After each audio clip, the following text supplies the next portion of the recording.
างกรมอุตุนิยมและอุทกศาสตร์ได้ออกแจ้งเตือนในระยะต้นเดือนนี้ระหว่างวันที่1 3 กรกฎาคม 2025ทั่วประเทศยังจะมีสภาพฝนตกหนักน้ำท่วมดินเจือนโดยเฉพาะแม่นอยู่บรรดา16แขวงในวันที่1 กรกฎาคม 2025กรมอุตุนิยมและอุทกศาสตร์ได้ออกแจ้งเตือนเกี่ยวกับสภาพอากาศเนื่องจากว่าห้องความกดดันอากาศต่ำจะพาดผ่านทางภาคเหนือ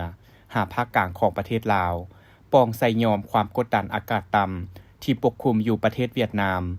สมทบกับลมมรสุมตะวันตกเฉียงใต้ที่จะมีกำลังแรงเพิ่มขึ้นซึ่งจะเฮ็ดให้มีฝนตกในระดับคอยหาปานกลางอยู่เกือบทั่วไปและตกหนักหานักหลายอยู่บางท้องถิ่นแขวงภาคเหนือภาคกลางและบางท้องถิ่นแขวงภาคใต้ในระยะวันที่1 3 กรกฎาคม 2025นี้เช่นแขวงพงศาลีหัวพันเสียงขวงอุดมไซบ่อแก้วหลวงน้ำทาหลวงพระบางสิงห์บุรี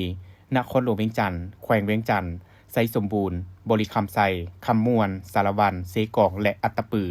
ดังนั้นจึงแจ้งเตือนถึงประชาชนบรรดาเผ่าองค์การปกครองท้องถิ่นและองค์การจัดตั้งทุกภาคส่วนจงมีสติระมัดระวังและเตรียมพร้อมรับมือกับสภาพฝนตกติดต่อกันหลายวันที่จะก่อให้เกิดดินเจือนน้ำท่วมสุและน้ำท่วมยืงที่จะส่งผลเสียหายแก่ชีวิตและทรัพย์สินอันมีค่าโดยเฉพาะผู้ที่อาศัยอยู่เรียบตามแคมแม่น้ำและเขตพื้นที่ต่ำเมืองเก่าและสำหรับผู้ที่จะผ่านภูสูงต้องได้กวดกาดสภาพอากาศสภาพถนนหนทางและสภาพยานพาหนะก่อนออกเดินทางพร้อมนี้ขอให้ติดตามข่าวพยากรณ์อากาศจากกรมอุตุนิยมและอุทกศาสตร์อย่างเป็นประจำ